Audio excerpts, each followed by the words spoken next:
Welcome back to the Freedom First podcast. This episode is sponsored by Jeffrey's Firearms Training, where shooters make shooters. For more information, contact owner Ronnie Jeffries on Instagram at Jeffrey's Firearms Training.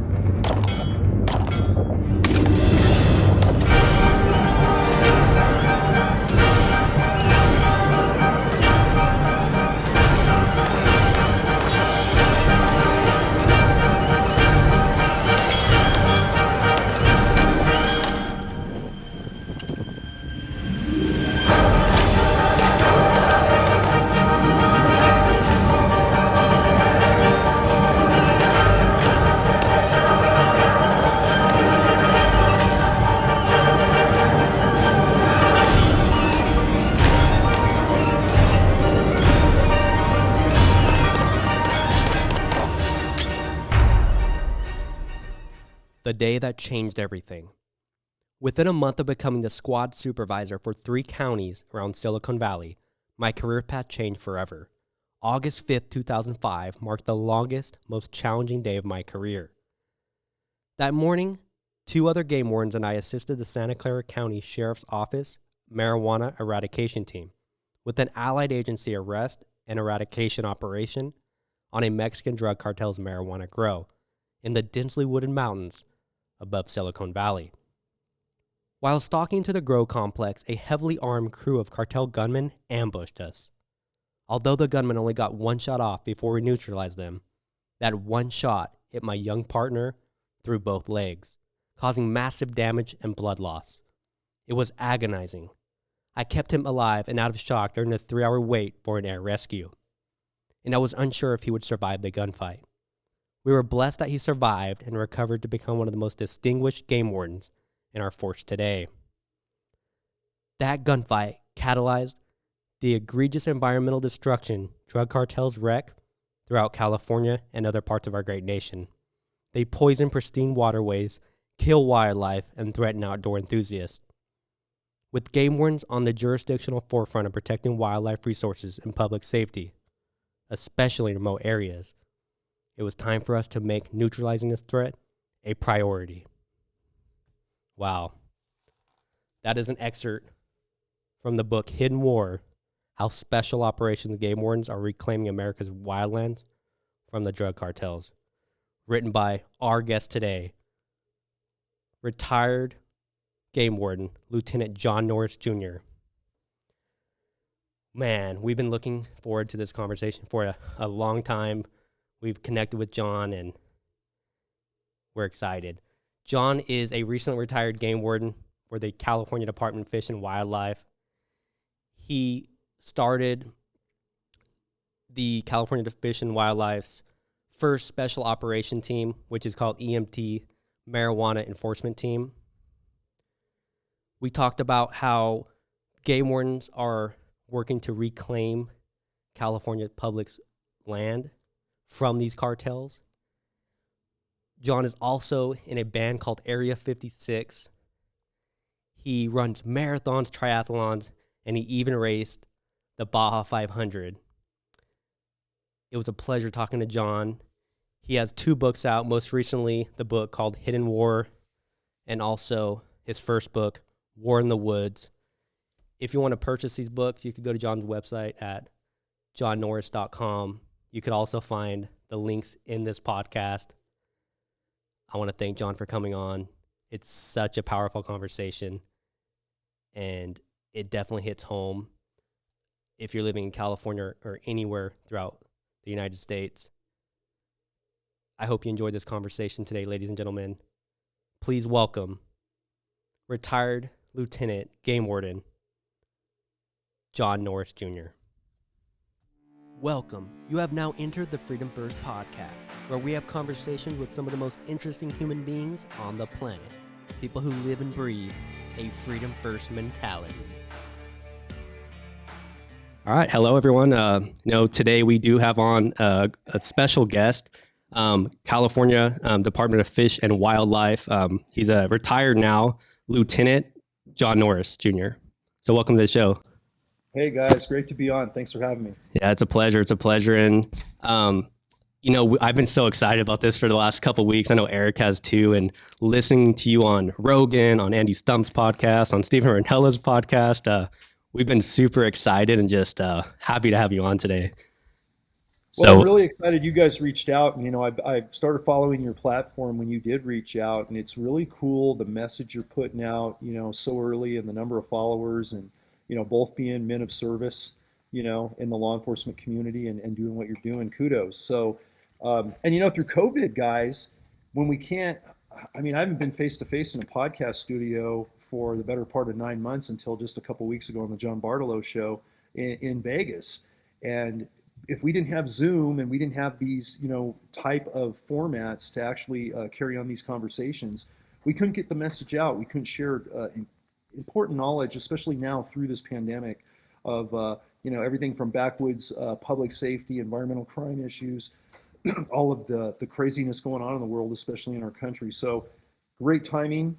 I'm glad we can do this remotely because you're from my old neck of the woods. You guys are down there in that central California and up there in those beautiful mountains that I worked with my team and grew up in, actually.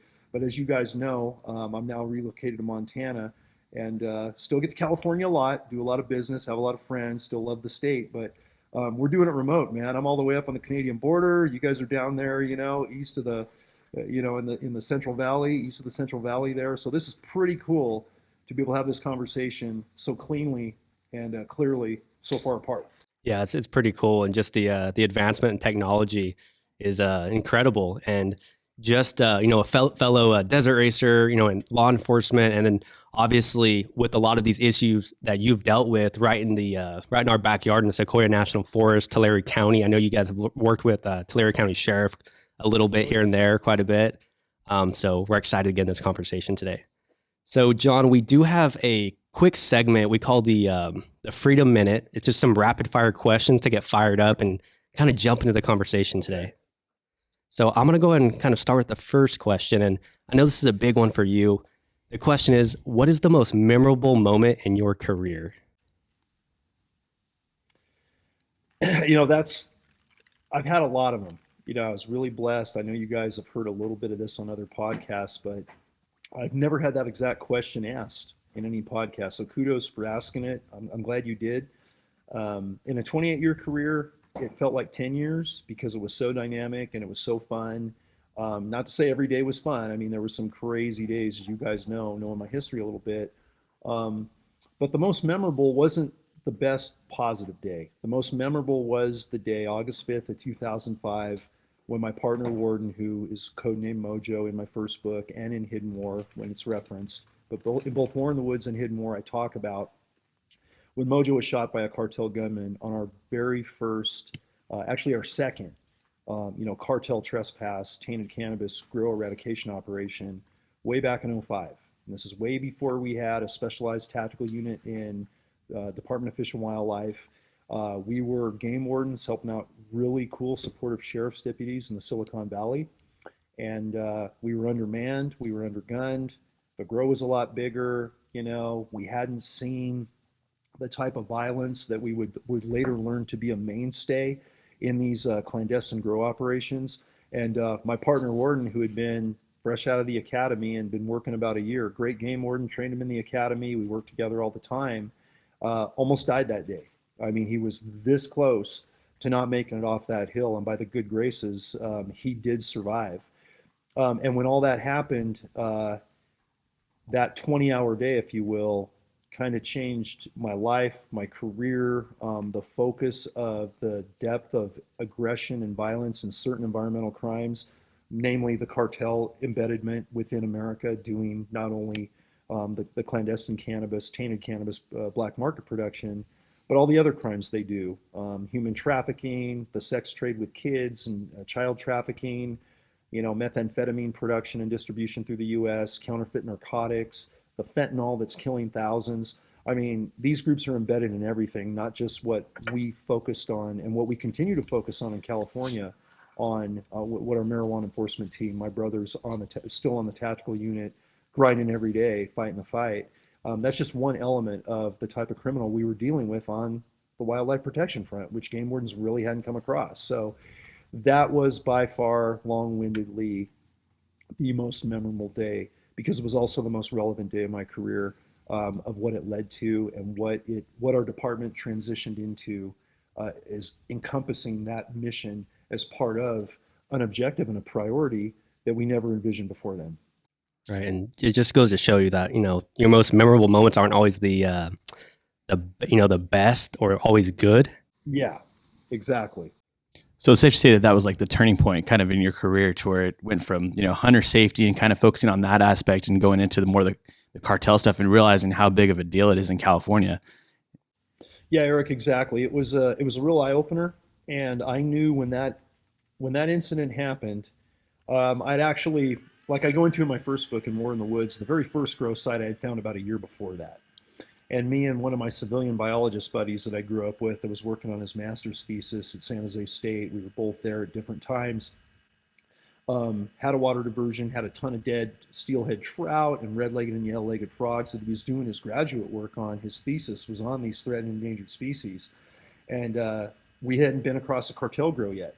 And so lo and behold, I throw him in the truck and we dive into a canyon, kind of on the edge of Henrico Park and Mid-Peninsula, or Santa Clara County open space, just east into the Gilroy foothills that are going into Coe Park, where my stomping grounds, where I really learned to love the outdoors, growing up being a Silicon Valley guy. Basically, he brought me into something I thought was going to be a sedate water diversion, and we stumbled into a cartel grow of 7,000 plants. We had armed gunmen. We had guys tending plants. We had the creek dried up below. We had dead fish and dead frogs, and just a train wreck. And we got out of there undetected, and then we helped guide another agency, a narcotics task force for the area, into that grow site to eradicate it, to arrest if they were going to, and go through the whole process that we were totally foreign and naive to. We had never done that before. And that 2004 operation blew my mind, because obviously, having been a game warden now for the better part of 15 years, both in Riverside County right out of the academy, and then now back in my home area of the South Silicon Valley, the Gilroy area specifically, in Morgan Hill, San Martin, I was seeing a type of environmental crime, man, that typical poachers didn't do.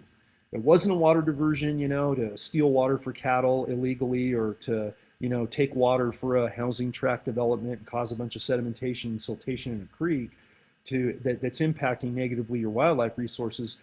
This was a foreign entity of a criminal enterprise from the cartels here illegally, embedded in the Silicon Valley foothills, and doing the most egregious environmental crime I'd ever seen as a game warden up to that point. So you can imagine the shock. You can imagine, the overwhelming, I got to process this now and reevaluate, what we're really doing. And under our mandate to protect the wildlife and waterways and wildland resources of California, we should be dealing with this. I mean, sheriffs are doing it, narcotics task force groups are doing it. You see BLM starting to do it. Forest Service was starting to dabble in it on national, lands and federal lands, as well as National Park Service. But guys, we weren't involved. And when I saw the level of environmental crime, my first thing was, well, we need to be involved. And two, we're going after a more aggressive criminal that's got a significantly increased officer safety threat, given how aggressive they can be to protect their multi-million-dollar cash crop. And obviously, being tactically oriented and, wanting to make the biggest dent environmentally, this was a perfect fit. And I think you guys have heard me say this on some other podcasts, but that relationship with the sniper teams and the tactical SWAT units of the Santa Clara County Sheriff's Office, and the Brotherhood working with their marijuana eradication team, and getting to know those guys and those ladies on that 2004 mission, regardless of how ineffective I think we were on the 2004 mission because of the way it was run. One thing I'm eternally grateful for, and I believe we all come together for certain reasons, and sometimes it's divine intervention. And I feel very blessed that I met Craig Dybert, codenamed Snake, and Paula Callister on that raid. Later, met Devin Fontana, Rails, and all those different operators on the sheriff's office that brought us in as equals and realized, hey, game wardens are really proficient in the woods. They can man track. They don't tire out. They can go forever. These guys are in shape. They can shoot well. They can fight well when they need to. But they love wildlife. They all hunt. They all fish. They're conservationists. and all these, non-game warden law enforcement officers with the sheriff's office and with some police departments were conservationists too, and they loved the outdoor resources that we were trying to protect. So there was a bond that started on that 2004 mission. And guess who was with us on that 2005 mission when my brother got shot and almost killed by that AK-47 round? It was those same guys. And because it was those same guys, we made it out of there with a lot less casualties, a lot more tactical proficiency, even though we weren't on the same page with weapons, with comms, with radio, a lack of compatibility on radios and whatnot. Everybody, the term that we use on our marijuana enforcement team, and Nate Arnold, the captain that helped co-found it with me, and my brother, coined the term early on, fill and flow. And basically the motto for MET, as I go into Hidden War in the latest book that really goes into our specialized game warden team, the first of its type in the country, the first 6 years of missions that we started in 2013, our motto always was fill and flow, because you guys know how it is in law enforcement. Murphy's Law always kicks in.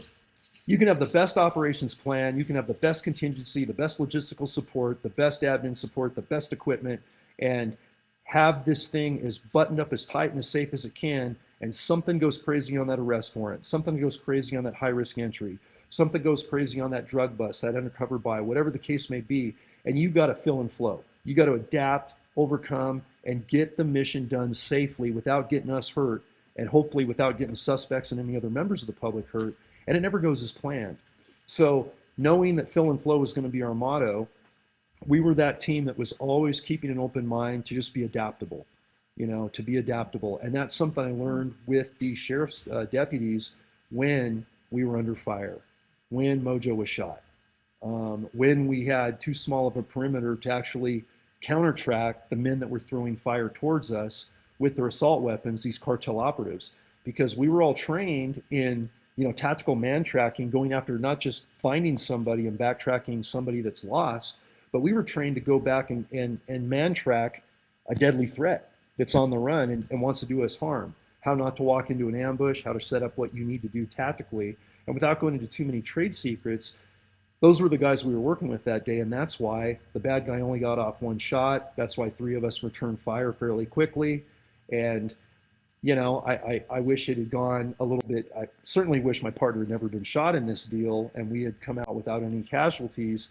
But it could have been a lot worse. And from that moment forward, gentlemen, I knew from my agency's standpoint that we had deficiencies in equipment, we had deficiencies in training, we had deficiencies in allied agency relationships, and we needed to start tuning it up. And at the time, Nancy Foley, who you've heard me talk about on probably some other podcasts, one of my friends, our first female chief for the agency, progressive chief, had our backs, and stayed in the fight, regardless of the heat she took politically, for what are game wardens doing on a drug raid. You guys should be out checking fishing licenses. You guys should be out validating deer, doing the traditional stuff, which is all good stuff, guys, that we do and stuff we need to do and stuff we still do and stuff I love to do up until the end of my career, my operational career, rather, when I retired at the end of 2018. But she was under the mindset that, hey, wait a minute. This is one of the biggest environmental crimes I've ever seen. It doesn't have anything to do with cannabis. Cannabis is the catalyst to EPA-banned poisons coming into the country through these cartels, being put on a plant that's sold on the black market, that's poisoning people that don't even know it. And it's going into the waterways, it's going into the soil. And when you look at all of that stuff, gentlemen, why weren't game wardens involved earlier? Nancy told me in a personal meeting through this progression after the shooting, when my partner was shot, as we were trying to work our way into developing a specialized team to attack this full-time and attack it more effectively and get more work done and take more of these grows out of circulation and do it safer, she told me, we should have been in this game 15 years ago. And I agree with her. Right. We should have been in this game 15 years ago. But again, the general law enforcement community and the public just didn't see game wardens as skilled professional law enforcement officers. They kind of see you as, that wildlife guy, terms like bird and bunny cop, twig pig. I've heard them all. Well, we're not that old school game warden anymore, guys. I just want everybody to know. And when, we developed our first sniper team, we had 2 of the best canines working anywhere in the country. And we were going up against armed combatives embedded, really domestic eco-terrorist, no exaggeration, embedded in our California forests and 25 other states for the cannabis problem, and all 50 states for meth and human trafficking and narcotics that we've talked about. When we start going up against those guys and take a more paramilitary approach, because we can't do this thing kind of old school style safely, that validated what game wardens are capable of doing and how much of an effect they can make on protecting wildlife resources. And I was very blessed to be part of developing that team and continue to send the message of what my brothers are out there doing every day. So thank you to you guys of discussing this tonight with me, because I can tell you guys right now, COVID, when it dropped, and all of us at the state, local, federal level of law enforcement, and you guys know this as well, doing what you do, think of the COVID restrictions we were under when we didn't really understand this virus. And literally, backcountry patrol presence for federal, state, and county and local law enforcement, especially in the backcountry, it really wasn't happening. It wasn't happening for months. And the cartels knew that. And the cartels work in a world of chaos, and they thrive on chaos, right? Right. And the fact that they didn't have law enforcement pressure, the fact that we regulated under Proposition 64 in California just 3-4 years ago now, and that has actually played to the cartel's black market, because the way we regulated, not that we regulated, that wasn't an issue, because as you guys know, we're a legitimate cannabis state now. We are regulating cannabis. We are trying to see legitimate cannabis being done correctly without impacting the environment negatively, without causing public safety threats. And we have a percentage of growers that are actually doing a really good job at doing that. Ones that actually are allied with us on the marijuana enforcement team front, that are allied with the Cannabis Enforcement Program, CEP, which is what the whole program within the Law Enforcement Division of Game Wardens in California is now called. But they are a small percentage, and they are an uphill battle, and they've termed us their Earth Warriors. They believe in what we're doing, and we like that, because we want to unify a front within the cannabis industry, within the conservation industry, with just our public citizenry in general, not only in California, but the rest of the nation, to understand what this cartel presence is in California and all the other states in our great union, and what impact it's having on public safety threats and environmental crime threats. And that's what we're very lucky to continue to be doing. And COVID showed us that the black market is thriving nationally, that the cartels are continuing to generate a ton of toxically tainted cannabis for the black market and all those other crimes and narcotics I talked about just a minute ago. And up until recently, they were going pretty much unimpeded. When I talked to the lieutenant that replaced me, my old sniper partner, who's now basically the team leader of the tactical unit on the ground, he told me just a couple of weeks ago, he goes, John, this year, 2020, through COVID, was like our pilot program year when we started the team in 2013. Wow. Every day of the summer, they worked nonstop. They could not believe the amount of cartel grows that were going on throughout California, even under regulation and dispensary and all this, medicinal marijuana laws we've enacted.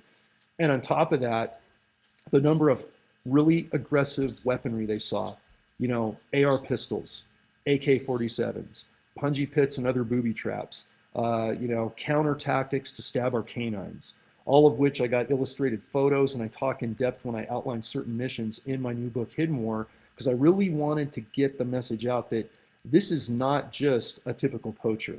This is a threat to any public member that likes to hike, likes to hunt, likes to fish, likes to ride mountain bikes, just likes nature. I mean, come on, you guys tell me, how much do we all enjoy the great outdoors, even if we don't hunt or fish?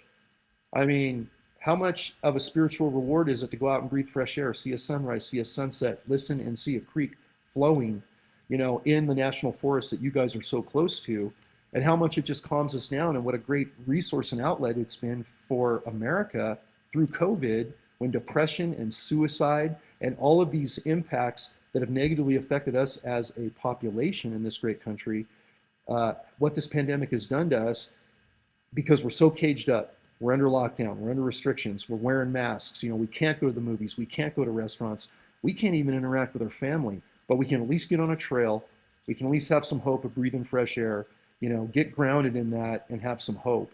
And these cartels are actually hindering that from happening safely, and that pisses me off. And that Yeah. should piss off every American. So continuing to send the message, continuing to talk about this thing from a public safety standpoint and an environmental crime standpoint. I will never get tired of sending the message and telling stories. And that's one of the reasons we've got Hid More out there after I retired, that book that really puts it in perspective of how graphic it is and what's really going on out there. Right. Because, I mean, as we think about wardens, we think about, giving tickets or whatever or fined for overfishing or whatever it is, right? And then in your book and then listening to the podcast, we start listening to you talking about carbofuran in the water. You guys are seeing it on plants, animals, being killed by this stuff, and all this stuff, all this environmental damage. And it just blew my mind. And I'm just thinking about like our backyard. This stuff it doesn't just stay there. It's coming down these waterways, and then you have water diversions. So I was just blown away by that. And you guys have such a big realm of responsibility as game wardens that you're dealing not just with, looking out for overfishing or, someone trying to, get a deer out of season or whatever, but you're also responsible for these cartel grows. And that really just blew my mind of just the realm of responsibility and enforcement you guys do have. Yeah, one of the things we talk about, guys, and Blaine, that's a good point, is the thin green line. And you guys have seen that, especially in retirement. I've really pushed that. Not so much as a brand, although it certainly is now, but really as a message, as a concept, as an ethos. And when we talk about the thin green line, whether you're a police officer, you're a border patrol agent, you're a game warden, you're a military operator, any of those things, the thin green line affects us all, publicly as civilians, as fellow LEOs like we are here talking tonight, as military veterans. And the thin green line doesn't really pigeonhole any one group, but the thin green line is really about holding back the tide of environmental destruction nationally, whether it's cartel crimes, whether it's egregious commercial wildlife sales, the ivory trade, the abalone poaching for profit, that our undercover teams that I spent a portion of my career working as well. That thin green line is about protecting our beautiful environmental outdoor resources that the thin blue line of us police officers, the thin green line of game wardens, the thin red line of firefighters are all doing when they, are trying to protect habitat from these wildland fires that we just had catastrophic historical levels of happening here in California. So the thin green line, and Joe Rogan and I talked a lot about this, and he really hadn't heard that term and said, yeah, I'm part of the thin green line. I'm getting on board. Right. And that's what we really got to do. We got to look at the thin green line as a national, every citizen involved, whether you lean politically to the left or lean politically to the right, who cares? We all know there's all this polarization with the recent election and all the craziness train wrecks we're having from the standpoint of acceptance, tolerance, and unity in the country right now. But one thing we can all agree on, no matter where we sit politically or where our ideology is centered, is nobody wants to see Bambi poisoned. Nobody wants to see dead steelhead trout or never see a steelhead trout for their kids or grandkids to see. Nobody wants to drink poisoned water. And nobody wants to be on a hiking trail with their relatives, kids, grandkids, nieces, nephews, or friends, and walk down a trail and maybe run across a deportable felon that's got an AK-47, is protecting a multi-million-dollar and toxically tainted cash crop that their kids might ingest when they're experimenting with tainted cannabis, and they might not leave the woods because they're now a threat of exposing this multi-million-dollar environmental train wreck and clandestine operation. No one wants to see that, no matter where you sit. So I look at the unity of this, what we all as Americans need to agree to disagree on, maybe politics, but we need to agree that this is a problem. And this is something we don't want to perpetuate. So I'm not going to go too political on this, gentlemen, but what I will say is this. I'm getting, as you guys can imagine, under the new administration and the new border control or border safety or lack thereof policy, however you want to define it, I'm getting a lot of questions and asked to comment a lot on this situation. And I will say this, without getting political, I will say the idea of not having some sort of border security and some sort of vettedness for legitimate, wonderful immigration that we need in this country. This is a country of immigrants. We are a melting pot of salad bowl, and we are a blessed nation because of it. So it's never an anti-immigration message I'm about to say. but we cannot keep our guard down on the southern border or the northern border for that reason, for that matter, from trying to stop these, deportable felons that have massive criminal histories down in Mexico and other parts of the world that are coming up here to basically reap a massive profit off our public, off our resources. They don't care about human life. They don't care about environmental purity. They don't care about wildlife resources. And they are here doing destruction, and they will harm our public, regardless of where we sit. So when I hear about things like Border Patrol being eliminated, no checks, open the border, flood the gates, that's a train wreck. Because I know firsthand from dealing with this in the field and being either involved directly or part of a team and leading a team that was involved in 6 officer-involved shootings, 6 gunfights with cartel gunmen, starting with the gunfight in August 5th of 2005 when my partner was almost fatally shot. Before I retired, in that 10-year span, seeing that level of violence embedded in the Silicon Valley foothills and in other parts of California, which you don't really, that just doesn't add up. That's not what you think of the Silicon Valley being about, When I'm seeing that, and I'm realizing that could be even more of a problem with the lack of border security, with the lack of vetted immigration, we have a problem. And I don't think everybody fully understands the magnitude of what the cause and effect of letting some of these criminals go unchecked and just flooding the gates into our country, unless you've been there and done that, and we certainly have. And one thing that I talk about in Hidden War is exactly the demographic of what we're dealing with and the percentages of these clandestine grows that are violent and have the banned poisons involved in them. They are 90+%, and that's a low estimation. It's more like 95+%. They're coming from cartel factions and cells straight out of Mexico that are embedded in California and the rest of the country. And the public needs to know that, and that's what we did with Hidden War. We told that message from a first-hand, in the trenches, getting dirty perspective with some good demographics, some good statistics, some very vivid pictures to show what we're dealing with that quite frankly blow minds when they see those pictures and hear these stories. Yeah, and if anyone gets a chance, the audiobook, which is read by you, is incredible. You get the full experience. So I definitely recommend listening to the audiobook on Audible. I think it's on Audible, right? Yeah, that's where I listen to it at. So Audible, definitely do that. So well, Blade, I'm glad you're mentioning the Audible, because that was an unforeseen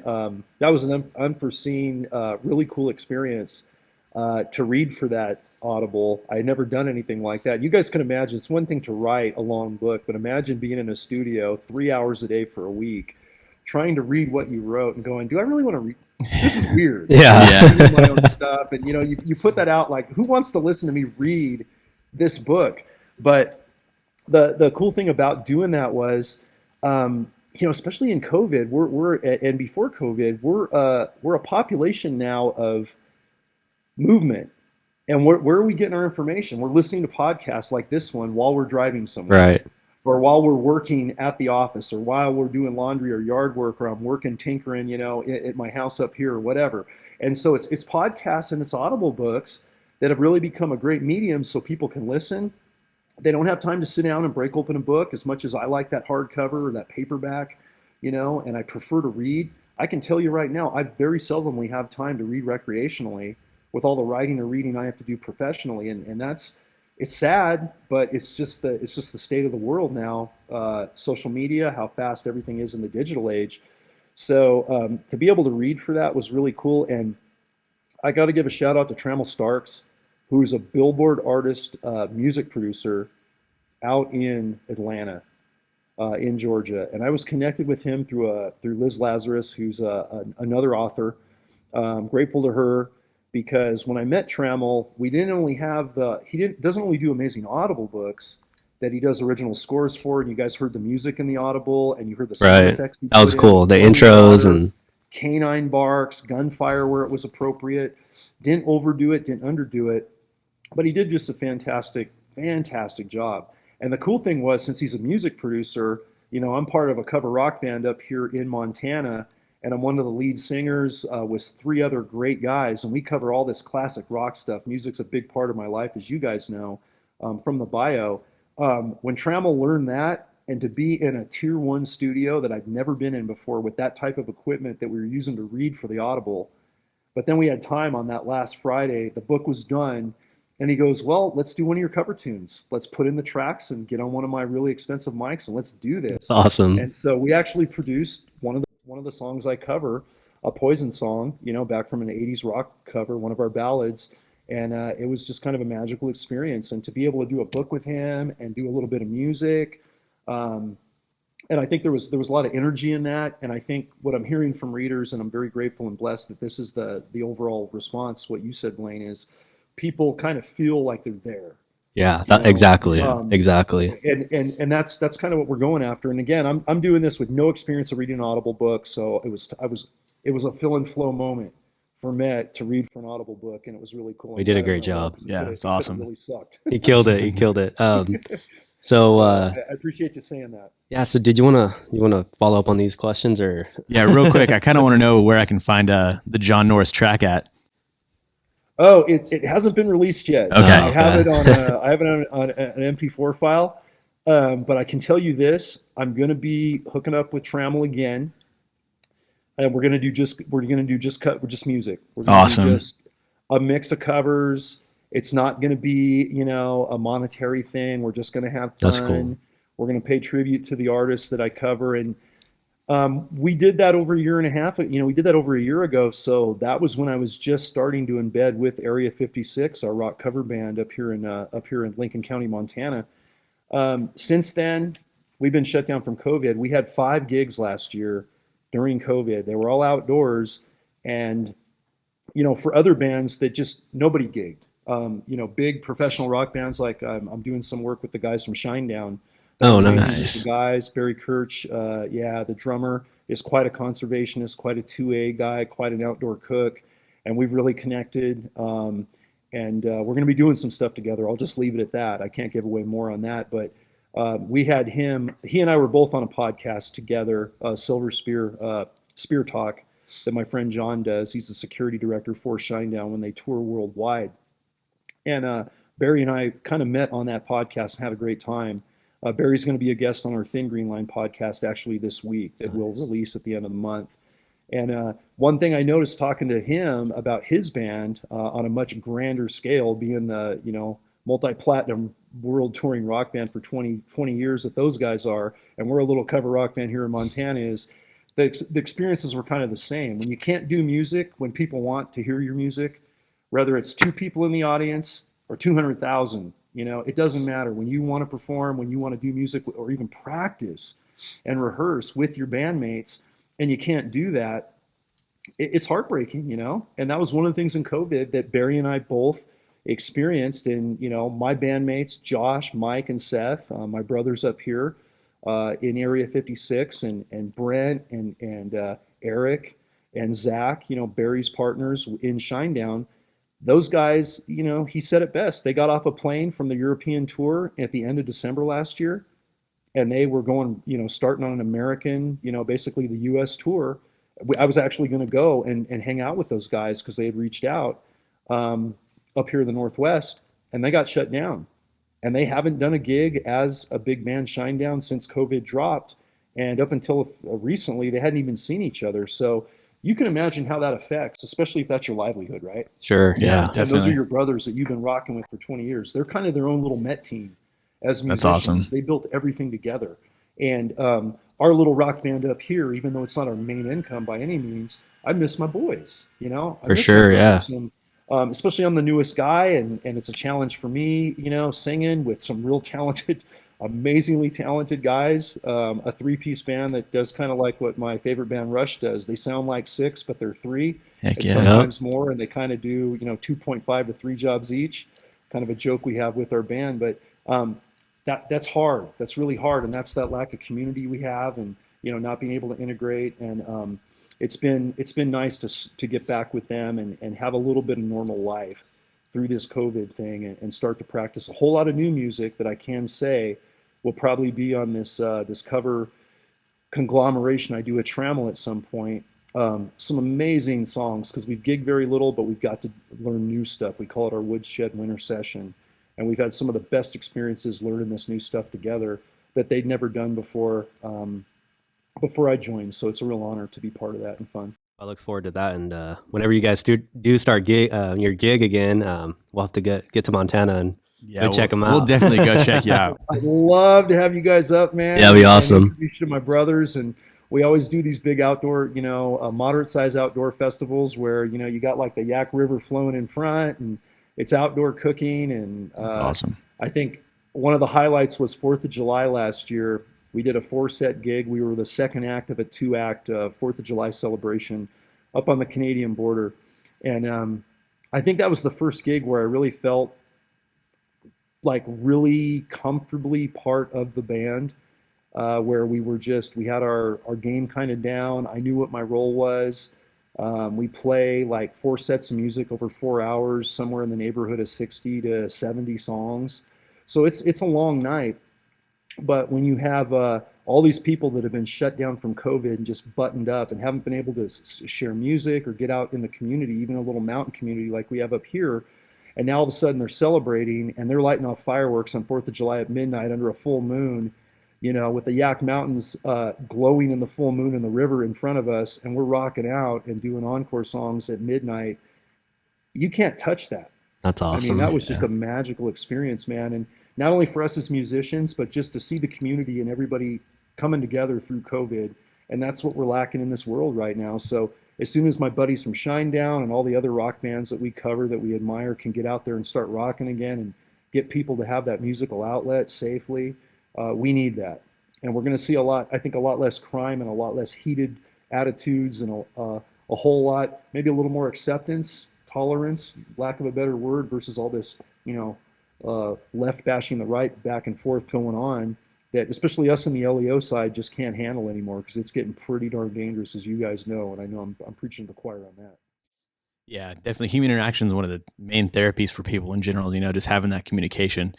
But I kind of want to jump back into the Freedom Minute, John. So we only got to question 1, and we're looking forward to hearing your answers. So I'm going to jump in with question 2, and it's going to be, I like it. It's going to be, what is your favorite firearm? Oh, that is so hard. I'm a gun guy. So I have a few. Can I break it down by type of guns? Yeah, sure. However you want. We got all day, so.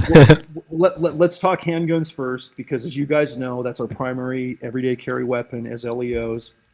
I'm a Glock guy. There we go. I carried a Glock. I was the first academy in 1992. I'm going to date myself, but back in 1992, in Resource Academy 4, it was the 4th full-time sanctioned game warden academy. We were told, when I got hired and was told to come to the academy to buy Sam Brown equipment and revolver, speed loader pouches, and a holster for a 686 Smith & Wesson 357. And I'm like, ooh, kind of an auto guy. I had my first 9mm auto. It was a Ruger like P95. I was, in my early 20s. So it's like, okay, well, I guess I got to shoot a revolver. That's cool, whatever. My dad was a big revolver guy. He was a Colt Python guy, competed with it, a 45 ACP 1911 IPSC competitor. So he said, don't worry, these revolvers are effective. It's all good. And then I walked into the academy room, and our TAC officer, who at the time was Lieutenant Greg Orr, a mentor and good friend of mine who retired as our assistant chief, and he's called, you'll notice, codenamed Rock in both of my books. Great guy, Vietnam veteran, rode me hard. I was freaked out under his regime as being our tactical officer, but man, did he bring us the goods to really be effective out there and be safe and hold up under fire. But when he walked in with a Glock Model 22 40 cal in a Safari Land, level 2 holster, I went, that's not a 686. He goes, guess what, guys? You're the first academy. Our firearms committee just went to this new Glock, The CHP had gone to the 4006 Smith. Our department had some real good, knowledgeable, tactical type weapon experts, Greg Orr being one of them, on the firearms committee. And I later was on that committee and honored to be on it with these veterans. They didn't go the direction of the rest of the state agencies. They went with the polymer pistol from Glock. It was still very new. The 17 had only been out late 80s, so maybe 3 or 4 or 5 years at the max. This was a brand new 40 caliber version of it. So, the idea that this was a terrorist pistol, it could defeat metal detectors, it was combat Tupperware, blah, blah, blah. Our committee took that with a grain of salt, and they went and shot the thing. and it shot great, and it shot accurate, and it ran like a sewing machine, and it was lightweight, and it didn't corrode, as badly in salt water. And so it was pretty much a game warden savvy gun with the environments we work in. So I carried that, guys, from the day I started the academy through my first firearms training all the way till I retired on my third Glock. And in 30 years, I went through 3 Glocks. We would go about a decade. Started with the Gen 2, went about 10 years. They were still shooting great, so we had to cycle them out, just wear and tear. Right. Then we went to the Gen 3s. Then I retired with the Gen 4. That was a life-saving gun. It was a gun that was used, for charging wild hogs. It was used on public safety mountain lions when we couldn't get a rifle shot in an urban area, unfortunately, I had to dispatch a couple of mountain lions. That handgun worked in several gunfights on cartel growers that were coming at us with firearms, and they weren't going to give up.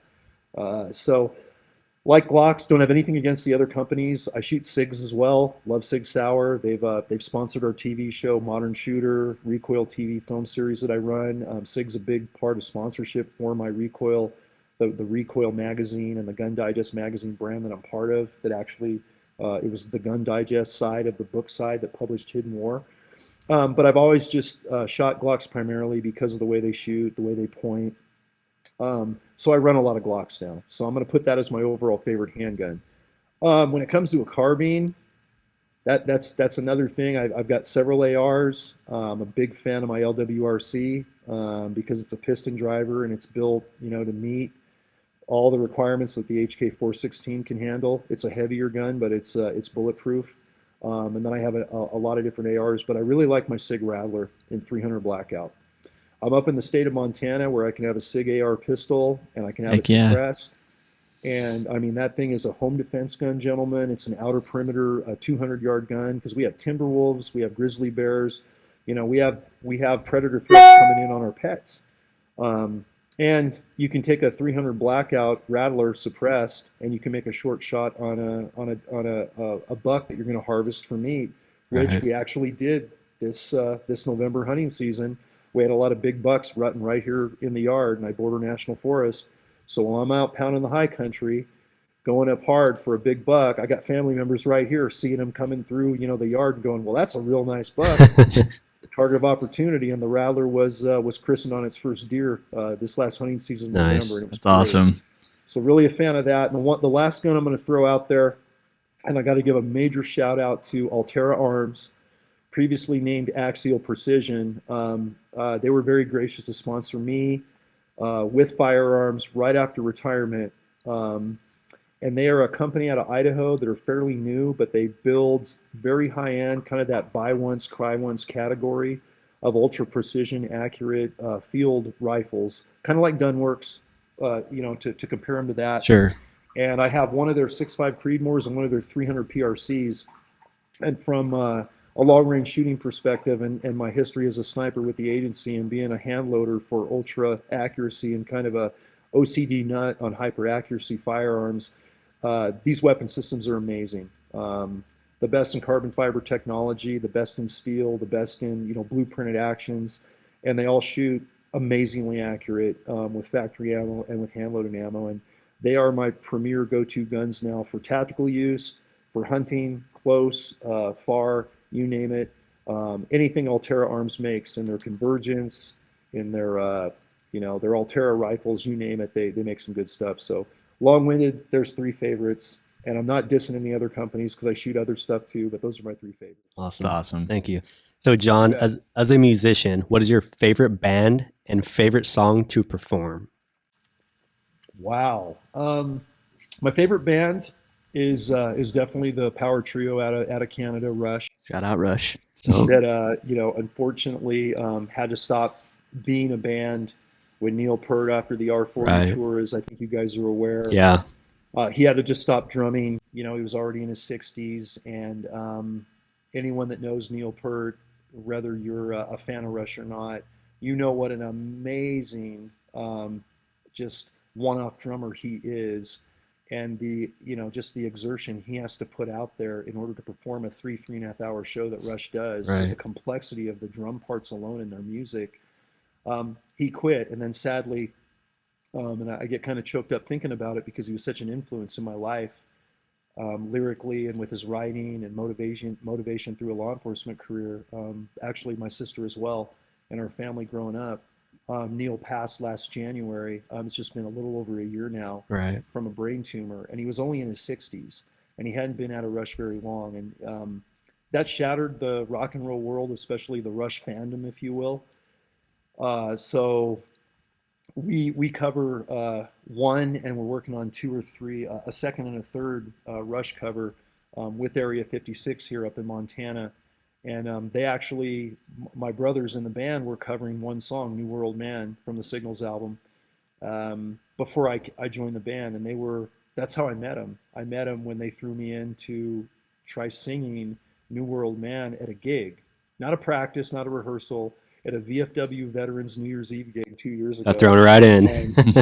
And Josh, my drummer buddy, said, "Okay, you're going to meet the band and you're going to sing New World Man." I went, "I haven't even met these guys. What do you mean? We're going to do this live with people watching?" And that's how my time with Area 56 started. It was a Rush song, and a Rush song that resonates like so many Rush songs resonate with, just motivate. I think you guys are cut from the same cloth, right? Right. Anybody that's motivated, that has an internal drive to do something above and beyond, and it's not a judgment thing. It's not making anybody any better than the other person, but just wanting to pay it forward, wanting to be relevant, wanting to give back to the community, wanting to look at the problems in the world with relationships, with politics, with environmental crime, whatever the case may be, and want to be something positive in that world, and not just get by until our short time around the sun ends. And Rush is that kind of band, and a lot of teenagers and a lot of young fans really resonate with those guys because they grew up as kind of those geeky misfits, and they weren't the popular crowd. Right. They were all high school friends, right? In like What's that? they all grew up together, right? In high school and stuff. Yeah. It's a beautiful story. I mean, outside of the music, it's just a beautiful story, and you still see these great documentaries with Alex and Getty and Neil.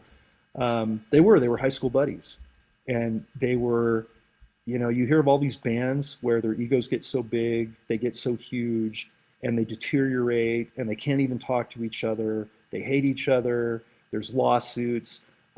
Watch a series on cable TV called Breaking of the Band, and you'll see all these iconic bands that just could have went forever if they just stayed brothers, right, or sisters. And Rush was never that.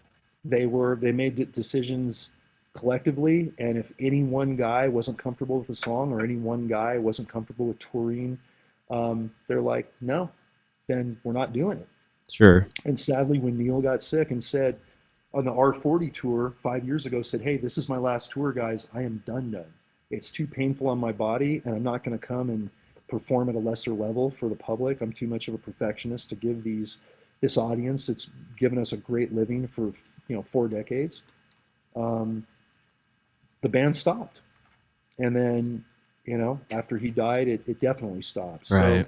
So when you have that kind of loyalty and you have that friendship and that brotherhood, first and foremost, and then the music, as passionate as you are about it, comes next. That personifies a really healthy, selfless rock band that's going to succeed. And the same thing in a tactical unit. I look at what Rush did and how they took care of each other, and I look at what we did on Met, and they're so polar opposites of the jobs, but the way we had each other's backs, the way we continue to have each other's backs, the selflessness you need to be on a tactical unit at this level and know that you are going to jump in front of a bullet for your brother. You are going to take the hard hit if someone's uncomfortable or going down from heat exhaustion or a rattlesnake bite or something breaks, heaven forbid, get shot, any of those things. And you always put team first. And that's why one of the reasons I like Rush so much. But that's my favorite. And I like tons of music. I mean, music is, my passion for music has been so motivating on desert races. When I was soloing the Baja 500, both attempts, until I finally succeeded in doing it in 2013, I had an iPod and about an 85 music mix, an 85 song mix that I was rocking to when it was agonizing and my body was tore up, in the last half of that race. And it was all music playing, Eric just keeping me going. And I don't work out without the right music going on in my earbuds. I just don't. In fact, before this podcast, I was out in 16-degree weather on my snow run doing a 5-miler right here behind the house in the national forest, rocking to a little Rush, a little Rat, little Fuel, a little bit of Collective Soul, all these different songs that I cover and sing for Area 56 in my mix. So yeah, music is magic, and Rush is just one of, they're definitely my favorite, but I like so much other music as well. Awesome. Yeah, that's awesome. It's kind of funny how you said how music's so powerful. I'm sure you probably remember in the academy singing cadence and just the way it changes your mind. You're just singing and you kind of forget that you've ran 10 miles just because, you're trying to sing along, and it just kind of keeps your mind off the fact that your body's in so much pain. Yeah, that's a good point. I haven't thought about cadence runs in a long time, but I got to say from the academy days, I love cadence runs. Heck yeah. I mean, just the unity you feel, right? And yeah, it's powerful. Energy. No matter how spent you are, there's always one guy that's hurting a little bit more, and you just gravitate to motivating that person. Yeah, it's powerful. Or that group of teammates, guys and gals. And it's just, I just love a good team when you're working selflessly. It excites me. It turns me on to no end, even now in phase 2. And people ask a lot, they go, well, do you miss the job? And I absolutely do. The part of the job I miss the most is being with my guys in the field on missions or having a great training day. And something with Met that was so cool is, when we have a 20-year veteran of the SEAL teams running our PT program, when we all get together, so everyone had to stay in shape, even around missions and training on their own, doing their PT regiments. And then we go and do, an hour of just, SEAL team, log lift and log cadence and runs and calisthenics and jumping walls, and I mean, you name it. Agonizing way to start your 2-day training evolution for the month, but what a great team building exercise. And talk about some motivation. We brought it back even late in life. It was like the academy days, but fast forward 20, 30 years. And I missed that aspect of the job very much. But I really enjoy what we're doing now. And tonight is a big part of what I enjoy most, is being able to get the message out, share it with good guys like you that are going to help share the message, that's going to unify not only what we do as law enforcement officers, right, paying it forward, but what we want in the community of America, what we want humanistically for our public to be safe, what we want for our outdoors, what we want for our families, our friends, people that we as sheepdogs don't even know, that we'll protect, that we'll throw our lives on the line for. That doesn't end when you retire. And it hasn't ended for me since I've retired. I think I've been very lucky with platforms like yours and others, the book, the TV work I do, and just the training and speaking I do all over the country, that just people get motivated over these issues. And, we didn't name the second book Hidden War by accident. We named it Hidden War because so few people really know the depth of what we're fighting and what we're talking about through a lot of tonight's podcast. So, the first book and the second book were a decade apart. Almost 10 years to the day, and we still have people getting Hidden War for the first time at the NRA annual meeting in Indianapolis, when Colonel Oliver North, who was one of our primary endorsers, and Colonel North took the time to read the book, an avid conservationist, avid hunter, avid, 2A firearms aficionado, as you guys know, and was so moved by the message, he said, John, we need to have this launched at the NRA annual. People need to know this story. We didn't realize game wardens were as embedded in this fight, or that it was even to this level within America. And I was honored by that. Right. Obviously, given Colonel Norris' history and, the stuff he standed for well after his military career. Sure. And what he was doing for Second Amendment rights and just conservation in general throughout the nation. And I couldn't do that while I was running the team operationally. I handled the outreach component of the agency, but there's always restrictions on what you can and can't say. That's understandable. A state like California, with some of the policies, I could not speak freely about what's going on nationally or even what's going on in California until this point. And it's not a dig on the agency, and it's nothing against California politics. It's just being able to speak freely and under what umbrella I can do that.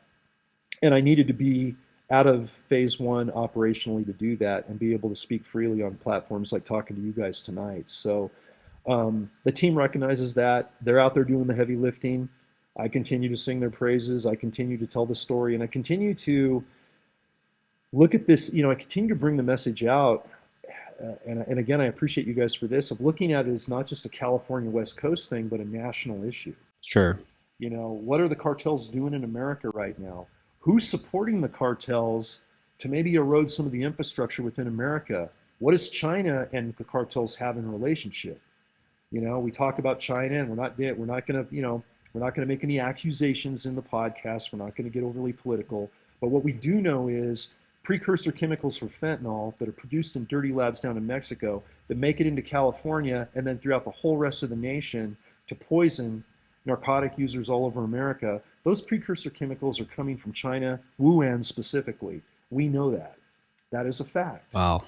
That is benefiting whatever other power wants to erode the national health of the populace within a country. And they're doing a fine job out of it. Now, granted, we have a demand.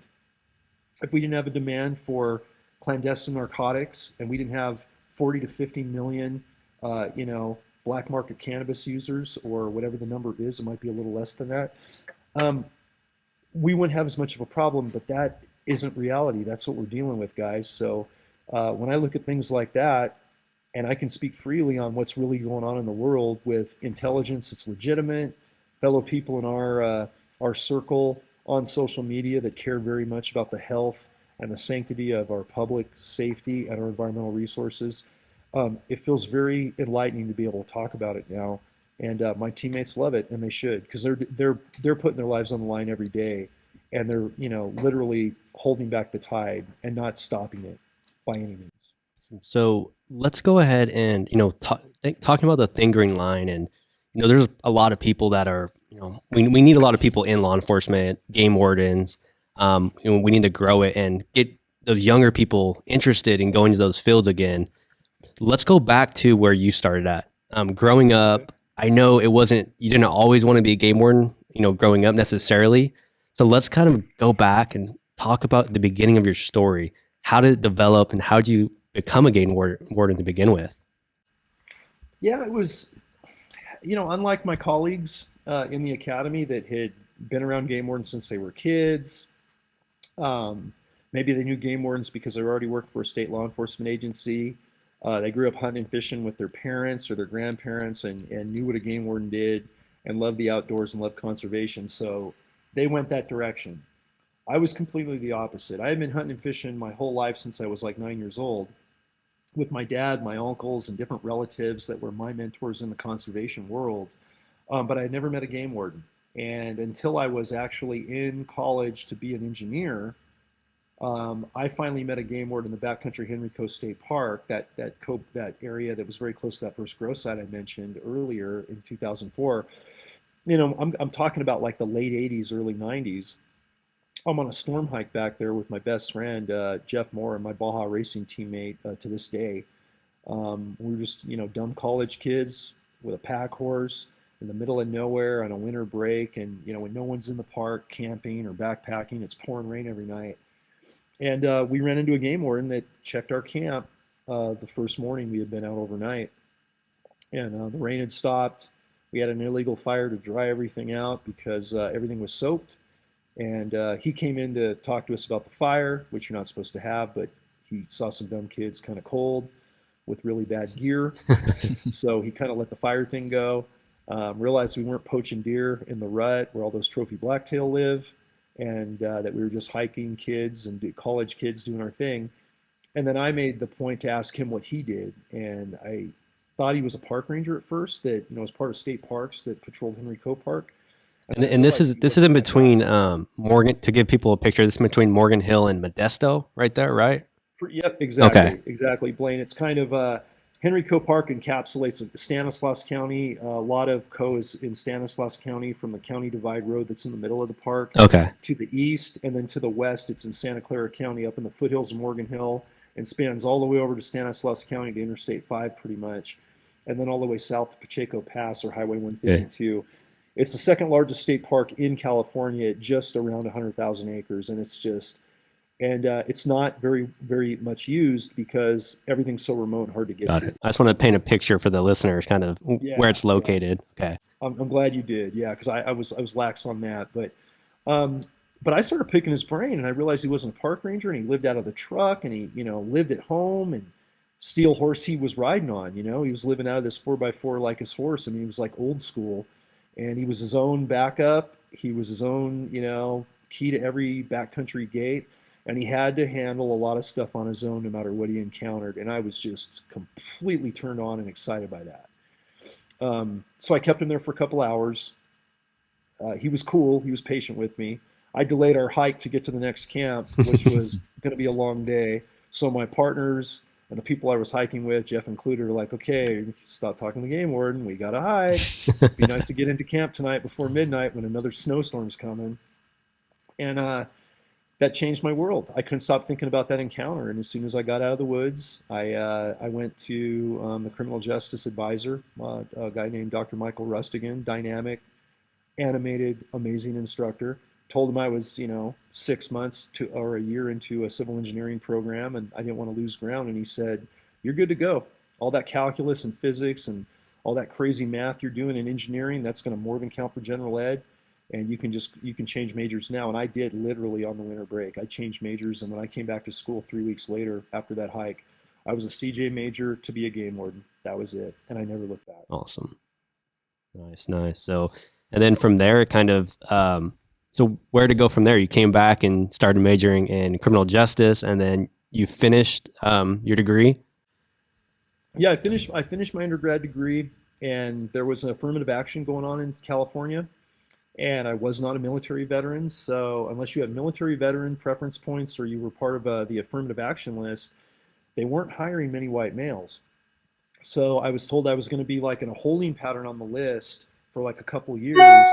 And then I started as a juvenile probation counselor with the youth authority kids, some of the gang bangers and stuff out of the San Jose Bay Area, the Silicon Valley, and was a counselor in some of the lockdown units at the juvenile hall, and really actually enjoyed that job a lot. A lot of kids came from my same area where they grew up. A lot of kids had the financial and the resource challenges we had. They just fell into the wrong crew. They didn't have the outdoors like I did as an outlet. They got into gangs and they were doing heinous crimes with gangs. But a lot of them were really good kids, and they just needed to be in a better environment because they had really good hearts. And I got to work with a lot of those kids directly. And even though I was this white kid from the neighborhood, they were reluctantly looking at me because I wasn't a Latino, which was our major demographic in juvenile hall, and the major demographic, in Gilroy and parts of San Martin where I grew up. But the fact that I came up in their economic, challenged condition, for lack of a better phrase, I had some credibility, and I didn't have it easy. I didn't have that, the white privileges running around all over political circles right now. I was anything but white privilege growing up. Let's just say it that way. So there were some suicide attempts with some of these kids that I was able to prevent. There were some kids one of the kids that tried to commit suicide, that I literally pulled the sheet off of his neck with another counselor that had such a great heart, and he felt so horrible about coming back into juvenile hall because he was actually coming back in when we had released him a week before, and he came back in on my shift and another counselor's shift, and we found him after hours when everybody was going to sleep, about 10:45 at night before we were going to do shift change at 11 p.m. with a sheet around his neck and almost completely gone. And we were able to get into his unit. We were able to get cut that noose around his neck safely. And he was literally minutes, if not seconds, from not coming back. Wow. And to see a kid so hurt and so hopeless and so ashamed, but I could just tell this was not a sociopathic killer type of kid. That changed everything. That just was like, okay, this is the moment. You got to be here for this kid, whether you're in this job or not, whatever you can do professionally. And when I saw him at the Santa Clara County Fair like a year later, he had a job. He was going to be going to college. He had a great girlfriend. Awesome. He was running with a bunch of other guys that were no longer gangbangers, and he ran into me. And it was that magical moment of reconnecting. and he remembered me by name, and we had a conversation, and he was just a whole different human being. He was happy, he was healthy, he was around good people, and it was all about just giving a chance. He just needed a chance, and he needed to be with good people, and that had changed for him, and that made my world. And I hadn't heard from Fish and Game yet. I just didn't know if I was ever going to get hired, and I said, well, that's my dream job. I hope it happens. But after this, one kid, if you can get to one person right in your law enforcement career, you've done it. We just hope to do it to so many more people and be part of positive things and health for everybody, as many people as possible. And then it was shortly after that incident when I saw him alive and happy after the suicide attempt that I got the call. I was one of 4 civilians that ranked high enough on the hiring list to come in with laterals from state parks and some military veterans, and I was off to the races. February 1992. I left probation. I jumped into the academy. I was halfway through my master's degree in criminal justice. I had to leave that and put that on hold, and went down to Riverside County after the FTO program, Lake Elsinore, Temecula, kind of the Inland Empire of Riverside County, and got thrown into the deep end on all kinds of good, heinous environmental crimes, and learned a lot down there. It was really cool. Awesome. That's awesome. So I kind of wanted to talk about the staffing for the game wardens. I heard you had kind of said that they might be a little understaffed. So how many game wardens do we have in California, and how many do you think we realistically need to kind of fix some of these problems, especially with the cartels and stuff? Yeah, it's a good question, Eric. We've always run at about probably half staff of what we'd like to see in California. We run around 400 sworn. It's probably a little more than that, but in the advent of cannabis enforcement issues, 75 to 80 to almost 100 of those officers now, almost a quarter of our entire law enforcement division of game wardens are on, not necessarily on the MET, the tactical unit, but a cannabis enforcement unit. So that is an added challenge, like you just mentioned, because all the mainline patrol, traditional patrol issues we have don't end. Marine patrol issues off the shoreline, inland, and off the coast don't end. Commercial wildlife or wildlife trafficking teams, our undercover work, all of that continues. So, if we could take our force of 400 or 500 game wardens and double that, that would be a dream come true. That's always been kind of what we've, envisioned in California, is having 1,000-ish game wardens. Would it completely solve the problem? No.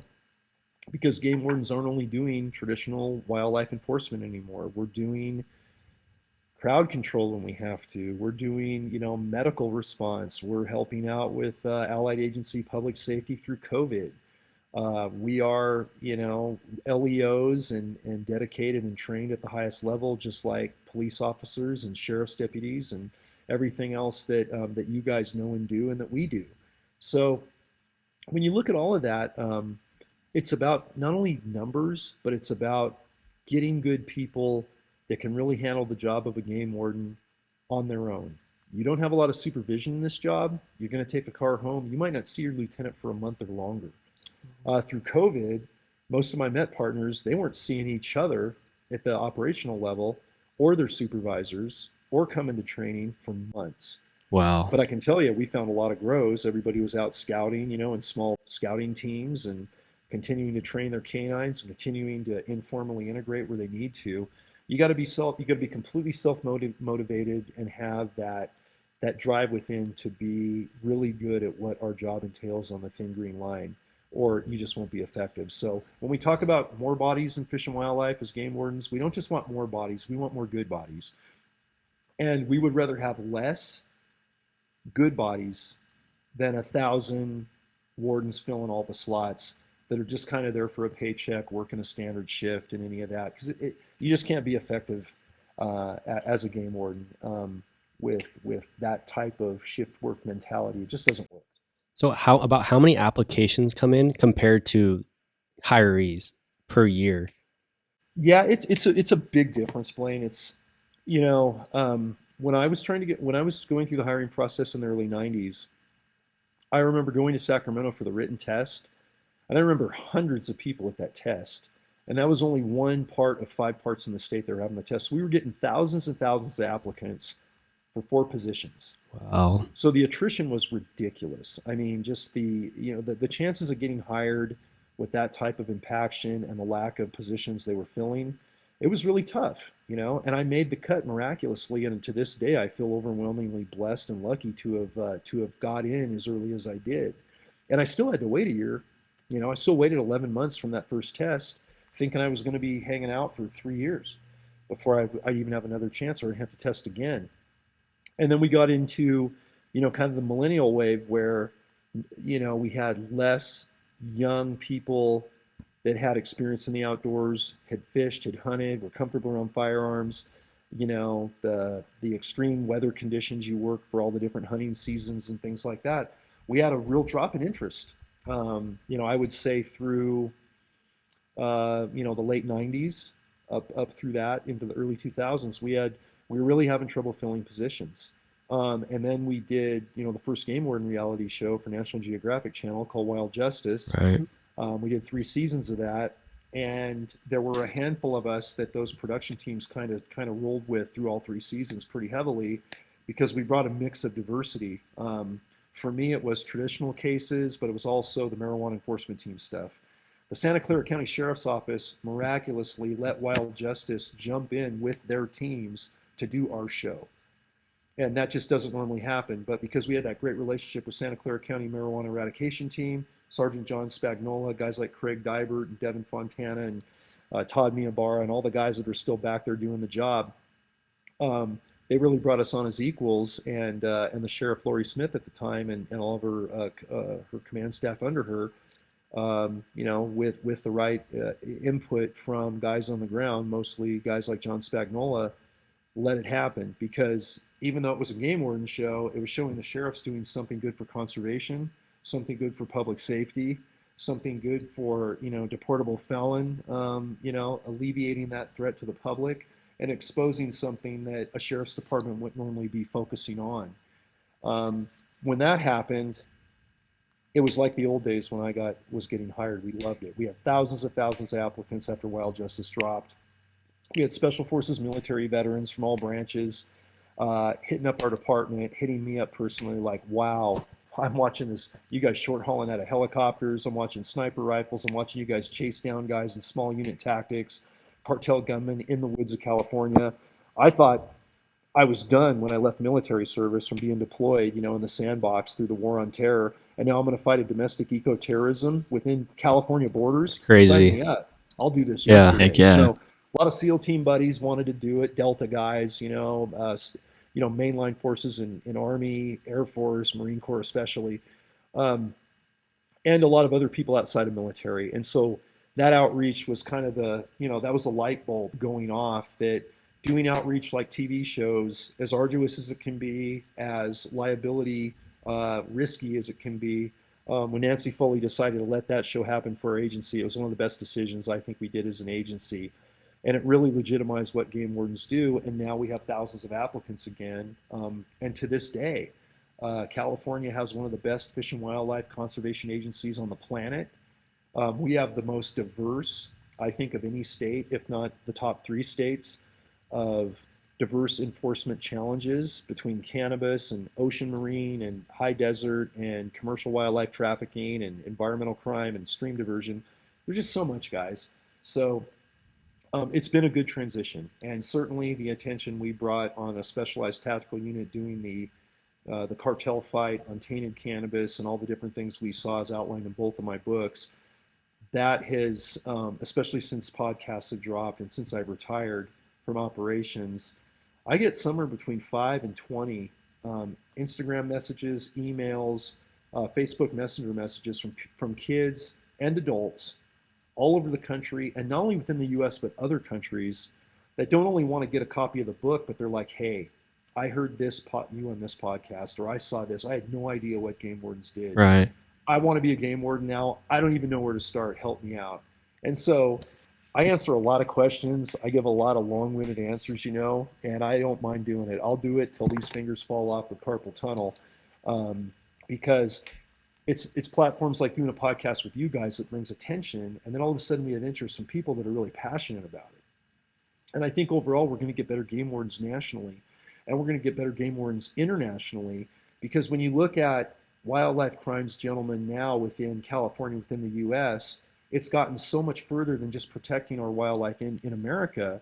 It's gotten to be the clandestine ivory trade, right? The smuggling of ivory, the killing of rhinos, the killing of elephants in Africa, as an example, being poisoned with carbofuran, the same the same neurotoxin, the same anticoagulant, EPA banned poisons that the cartels put on cannabis and used to keep animals off of their plants here in California and the rest of the country. Now, our great African species that carry around the last of the ivory, that are borderline extinct sometimes from poaching, are using the same chemicals. Our efforts in America, combined with the efforts of good game wardens that are going to gun battles almost daily, like the same cartel threat we deal with here on the cannabis front in California, synonymous. So really getting the motivation and getting those folks fired up over there to be a game warden when they see what we're doing on TV and what their own rangers are doing, say in Africa, there's that relationship. And when we look at conservation of the thin green line, and we talk about this on our two podcasts, Wardens Watch and the Thin Green Line podcast that I co-host with retired Lieutenant Wayne Saunders out of New Hampshire, we look at the Thin Green Line as a worldwide thin green line. Our emblem for the Thin Green Line podcast has the whole globe on a flat line with a thin green line running right through basically the equator of the world, because it's really a global thing now. Right. We talk about the cartels impacting America with precursor chemicals from China to make fentanyl. We talk about these EPA banned poisons being gained from all over parts of the world. It's not just an American problem. And we certainly have to worry about American, sanctity and public safety and what's going on within our borders. But we need to get the message out and help the rest of the world as well, and unify in the fight against the loss of our wildlife resources and protecting our public through the Thin Green Line. I wanted to jump in, kind of some of the operations you guys were in. One of the ones that really stood out to me, it was one of the first chapters, 1998, Machado Creek. Debbie, Greg, and JR, I think it was, kind of talk about that story, because that one, when I heard that story and I was reading it, listening to it, it just jumped out to me, and I was like, wow, this really shows how, just the extent of the problem. Kind of talk about that story really quickly, and I think that's going to have a huge impact on the listeners of just how big of a problem this is. Yeah, and Blaine, that chapter was a hard one to write, because how we lived that chapter, and that was about a 15-year case, as you know. Right. And it was the first chapter in Hidden War because it was the most egregious, heinous example of cartel greed and lack of concern for human life, and lack of concern for environmental resources. It personified what a cartel kingpin, or what we call a plaza boss, would be about. And just in a nutshell, for your listeners and viewers, that was a situation right in the Silicon Valley, right, not far out of Morgan Hill, the hometown I grew up in, that we had identified a grow. In fact, this was in the early 90s when this cartel kingpin was coming in, and he was basically diverting a stream bed and taking water and denuding hillsides of the prime wildlife vegetation to make room for a cartel grow. And this was so early in the game that nobody was really aware of that. The sheriffs weren't, we as game wardens weren't. And Debbie, who lived right on the border of this guy's property in her trailer and was a mental health professional and just loved, the outdoors, and came home to a nice sunset and a little creek that bordered the property she was renting, and next to this plaza boss. Basically, she turned him in, and agencies just wouldn't go out and follow up on it. Like, okay, this guy's dealing with the creek. Nobody knew it was cannabis related. No one had the time to deal with it. And then she finally called Fish and Game. She called our agency. We were called the Department of Fish and Game at the time, not Department of Fish and Wildlife as we are now. And it was my patrol district, but I was out of town. In fact, I think I was on a hunting trip up here in Montana at the time with my family, going way back. And my partner, who's codenamed Marcos, in the book, in not only Hidden War, but also in War in the Woods, my first book, he responded out. He was a San Jose warden, came down to meet with Debbie. So he actually got to meet her directly, and I never did. And he got the report on what stream bed alteration was being done by this guy across the fence. So he took the report, and Marcos, being the thorough investigator that he is, great game warden, and one of my closest friends, he went over and interviewed the suspect and checked out the terrain and saw what they were doing and mentioned that they needed a stream alteration permit and that there were some violations and he was going to follow up. And if, there was probably going to be some criminal sanctions here and there was definitely going to be some mitigation to correct the problem. And he left the property. And to this day, we talk about it. And I, just because of space in the book, we couldn't go as deep as I originally wrote the chapter through the editing process. But Marcos to this day tells me, he said, when I went over there and met with who we codenamed JR and some of his henchmen that we didn't even know were cartel operatives at the time, he said it just had a cold, dark feel, a cold, dark feel on his property. And when he worked with those guys, they just seemed off. They seemed dark. We throw the word around evil. Right. Evil's a very powerful word, but those of us that have seen evil, all of us, as LEOs, we've seen the percentage of true evil. I know you guys have seen it. And if you haven't experienced it in your careers, you're going to see it. I saw it in rare instances as a fish and game warden, but when I saw it, it was evilness at its umpteenth factor of degree. And when JR told Marcos, yeah, she's not a problem. I can take care of her anytime. I can make her go away anytime. And he said it with such a darkness and such a cold, inhumane tone. And he was he's talking to a game warden in full uniform. Wow. LEO. That kind of told you his mentality. Yeah. It told you his arrogance, and it kind of told you his mentality. It wasn't long after that Debbie was dead, and that JR was now in a criminal case and was actually convicted of first-degree murder and was sentenced and, imprisoned. And that put the stream bed alteration case kind of on hold, but without giving away, all the chapters. Right, yeah, I don't want to. Such a long first chapter of the book. Let's just say with some, jury and courtroom technicalities, he got off on the charges, he went back into circulation, and we got to work him again.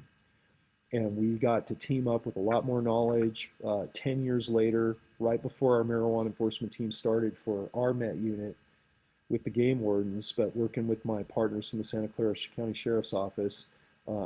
It was a roller coaster of a set of missions, but it worked out really well, and it woke us up to, what a cartel kingpin looks like. Hiding in plain sight in the Silicon Valley, running multiple businesses to launder money, living in a mansion in the Gilroy foothills. I mean, you see this stuff scripted on TV, and you can't make this stuff up. It's I've seen this template fall into cartel-related movies so much, and this was really happening as we outlined in Hidden War with real people in the tech capital of the world. So that's a nutshell of why that was such an important chapter and why we needed to start the book with that to show the mindset and the tone of an embedded within America, within Silicon Valley no less, criminal enterprise that was not only that girl, but many others as well. Right. Yeah, it's kind of crazy what you're talking about when you're talking about his dark energy that your partner kind of sensed off of him. And it's kind of something we were taught in the academy is that, there's not really a science to back it, but your spidey senses start tingling and you kind of just feel this, right? this bad vibration from this person. And, he obviously saw that in him and he was definitely right. So it's just crazy to see that in action. So. Yeah, it's one of those things we still talk about, Marcos and I, of how that meeting went down and how weird it was. And that's one that you never know timing when those meetings are going to happen. But man, I wish I was with them on that meeting, because inevitably that was such a weird case. We probably would have teamed up on that one anyway. We did so much work together in Santa Clara County. We had so many vacancies in our squad that we were just like a roaming two-man, fire team doing everything and doing a lot of good cases. And I'm sure just because of the nature of it, he would have come down and backed me up, like I backed him up in his area, and we just loved patrolling together. But I'm glad he handled that case. I'm glad he at least she got help. You know, she got somebody to respond to her. The end game was horrible, of course, but there's no way this guy would have been on anybody's radar, us or the sheriff's department, if we didn't do something with it, if we didn't bring it, didn't bring it to attention and illuminate it. So sad, terrible tragedy of how it went down for Debbie. But looking in the long game, getting him out of circulation as long as it took after he was released from prison and that conviction was overturned was critical. And that's going to, just a few years later, lead you guys into your Met team, creating your Met team and, bringing in the spec ops and everything else into it to combat those cartels and, the reclamation and everything else. So how did that all come about with Met and just putting it all together? Yeah, it was a long process. And I think in the 4th chapter of Hidden War, I really broke that process down because, nothing really truly good, nothing truly progressive happens overnight. You see it with the history of our country, with what the founding fathers stood for in America and what we built in this great nation, and what, I fear is we sometimes lose sight of, especially in these trying times. But getting Met to actually be a reality in a state like California, especially for game wardens, when you look at it now, we still kind of pinch ourselves and go, how did this team ever happen? And it happened because we have really, really motivated people that believed in it. I mean, I certainly, it was my passion, and I always felt we needed to have a dedicated tactical unit to this. Ever since the 2004 grow we saw up there on the Palisade Ridge, right up below Co, when we saw this for the first time, I realized we needed to have something specialized. But what really pushed over the edge was when Mojo was shot and we were ambushed, and we were a small team of 6, 7, if when you count Ben Guzman, that awesome ranger for Mid-Peninsula Open Space that was with us that day. And I certainly always wanted that. I had a fondness for tactics. I was doing a lot of advanced training in the SWAT, sniper, tactical world, as was Marcos in the Silicon Valley, that most game wardens weren't doing. In fact, if our supervisors and other game wardens knew we were doing that on our own time and spending money to go to these schools and embedded, they're like, you guys are crazy. Why don't you just go join San Jose PD and be on the merge team? We said, no, we want to be game wardens. We just, we want to have the skill sets, because trust me, someday our agency is going to need these skill sets. Right. And guys that want to do this job. And people look at us sideways. But, if you're not thinking 5 steps ahead, gentlemen, you're dead in the water, right? Sure, yeah. You guys know that in law enforcement. Yeah. And you look at all these agencies that they're so reactive. And we are forced into a bureaucracy of being a reactive police force, where we're going to calls, we're scraping up bodies, we're playing cleanup of problems, we're intervening and mediating on bad relationships, domestic violence calls. What can we do proactively to see what's a problem out there and think not 1, 2, 3, 4, 5 years ahead? Let's think 20 years ahead. And I got to thank Nate Arnold, captain at the time, now one of our deputy chiefs and assistant chiefs, that hails from the Central Valley, the Central Enforcement District, the Fresno area. Nate was starting to get really progressive with some of his guys, not a dedicated team per se, but they were starting to embed with sheriff's departments and BLM and Forest Service, just like we were in Santa Clara County. And my buddy and brother Brian Boyd was with Shasta County with that fantastic phenom one-off canine Phoebe that you read about a lot in the new book. They were doing all that because they were seeing our role in cannabis enforcement, especially on the cartel trespass grow front, being not just a sidebar of something we needed to do, but one of the priority enforcement missions of our law enforcement division. And so I wanted it, Nate wanted it, he and I collaborated. We had a lot of guys that were at the level to be, be an elite tactical unit, either with prior military experience or just what they had become as game wardens, in their careers. You look at everybody that's codenamed in Hidden War that's on this team, and you're looking at a SEAL team of game wardens that love wildlife. You truly are. And I'm not saying we're trained to the level the SEALs are or any of that, but what I'm saying is the level of commitment, the level of love for public safety and the risks we take, the discomfort and having the physical stamina to go into these grow sites, through the summer in 100-degree days, 5-6 days a week, and do somewhere in the neighborhood of 200 missions a year. There's not too many tactical units that do that, other than military teams at peak combat in Iraq or Iran, or I'm sorry, Iraq or Afghanistan, right, and other parts of the globe. I mean, the battle rhythm of what Met had to do. When I talk to my SEAL team buddies, and talking to Andy on Andy's show, or Mike Ritland on Mike Drop, two great podcasts, or Mike Gordon on Fieldcraft Survival. You look at these military veterans and they just kind of go, "Damn, man, you guys, we saw some crazy stuff, and in our military careers, but what you guys were doing domestically embedded, in the forests of California, who would have thought it could ever be that busy and that dangerous?" And it was. It's like that. This is happening at home. But it's at home. Yeah. And it hits a little home, and it's a little more alarming because, hey, this isn't 5, 6, 7,000 miles away in the Middle East. This isn't down in South America. This isn't the Horn of Africa. This is freaking the U.S. It's happening in our backyard. They're right in our backyard right here. I grew up loving the wildlife in the woods of Silicon Valley, and now I'm fighting armed gunmen from a cartel cell, and it looks like a Sandinista, or a crazy Contra training camp. It's just crazy. So, but to get to that point, we needed people that believed in us, and I think of, Nancy Foley. She was that chief that believed in the team, even when a team couldn't exist. We had her on our Game Warden specific podcast, Wardens Watch, that I co-host. And she even said, one of the biggest flattering things I think, and that I'm most honored by, is she said, "John, you were my idea guy. When I was the chief, you were my idea guy. You always had these ideas that they needed to happen. They had good potential, but they were really crazy. And so I had to buffer the crazy with what everybody else thought you were up to, but you always had these good ideas." And I remember when when I got the publishing deal for the first book for War in the Woods, I had to meet with my chief. I had to meet with Nancy at the time and have that conversation and say, "Hey, we got a book deal, but I don't think this has ever happened. How do we structure this? What type of agency review does it need?" And I kind of feared the worst. Maybe this isn't something I could do, even though it was a great opportunity to send a good thin green line message. And she was super proud. She was super supportive. And we shared, a real good moment during that meeting. And she was very proud.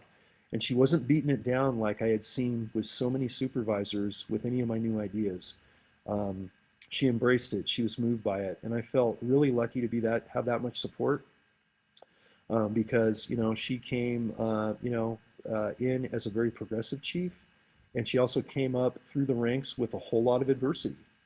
I mean, when you look at the nepotism of our agency way back in the day, and you got a real go-getter lady that's doing it and keeping up and doing some real next level stuff, running our special operations undercover unit, and gravitating to positions that females traditionally up to that point had not.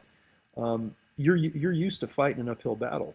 And I kind of was too. It'd been my whole career. I never wanted to be an average game warden. I never wanted to do just the traditional stuff. I wanted to do the stuff that made the biggest dent on environmental crime and hit the poachers that were most dangerous. And poachers are dangerous everywhere, guys. I'm never going to negate that. And I did a lot of traditional work, and I love all those cases I did. But when I got to the cartel threat, I said, okay, this is where I belong, and outside of, my particular interest in doing this, and a handful of other guys that were geared toward it that are currently on the marijuana enforcement team or were on it in the beginning, we knew it was going to be good for the agency. And so Nancy wanted the team way back when, but politically it was never going to happen under her reign. And then I've talked a little bit about, my brother and mentor and good friend Mike Carrion, who became the chief after Nance, and he really was set to retire. He kind of came back because we needed a good chief, and he was asked by a lot of good people, politically connected, on our Wildlife Officers Foundation, CalWAF we go by, the California Wildlife Officers Foundation, a great group of influential and very generous donors to have a foundation to support California game wardens and fallen officers' families and canines and equipment. They do amazing work for us. and us in the field. I mean, I told Mike personally, he had mentored and trained me in the academy way back in 1992, and had brought me on as one of his co-instructors with Gregor to teach firearms instructor schools to other agencies, to be a defensive tactics instructor, all within my first 3 or 4 years as a young 20-year-old, you know. So that was a big leap of faith for these veterans that were uber skilled in their worlds of tactics to believe in me. And I always wanted to mimic that level of commitment, that level of delivery and motivation. And both of those guys, you know, I take a lot of my leadership style from. And when Mike came back as the chief, we had that conversation, you know, about 4 or 5 months after he took badge number 1, that top spot. And he said, "So you're proposing a strike team?" Yeah, we are. We had barely avoided about 10, 15 gunfights in the 2012 eradication year. Phoebe had saved my life, which I go into in Hidden War. And I had conversations after a particular mission down in my hometown of Morgan Hill when I almost got shot, and many of my partners almost did, had Phoebe not been on a controlled bite on a suspect that I basically went, you know, hand to hand with, and almost got shot by a Soviet semi-automatic pistol he was pulling from his waistband. And the light bulb went off, guys, on that mission. I said, we have dodged a bullet so narrowly, Mike, so many times. We need a team, we need dogs on every mission, and we need to be dedicated to doing this with the right people and not do it hodgepodge. And he took the political hit. He let us do a pilot program in 2013, which I extensively go over in the literature. And halfway through that, all the chiefs met, had myself and Captain Arnold at a meeting up in the mountains where our command staff were meeting, and they said, "We don't need any more justification. You guys have been at it for 6 weeks. The numbers are incredible. Nice. The level of destruction, the weapons, the in custodies, the criminal histories of these guys you're catching. It's more than compelling. Set up a program, get the testing oriented. We want a full-time team by January 1st, 2014. And we went, bam, what did we just hear?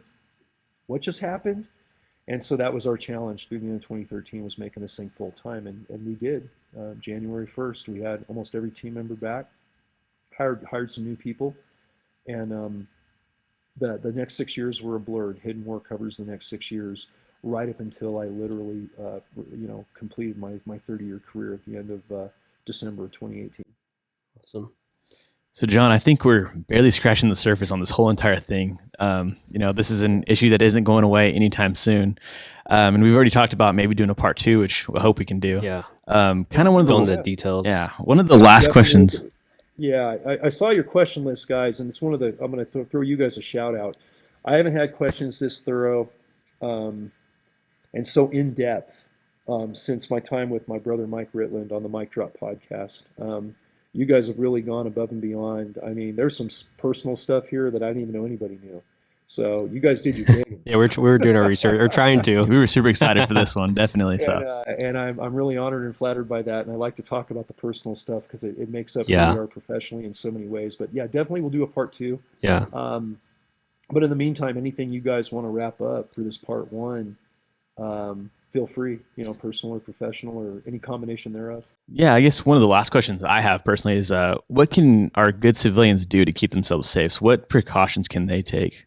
Because I think that's the main reason why we're here. The main message is, keeping everybody safe, and kind of, I think that's the most important part. So I kind of want to talk about that. Right.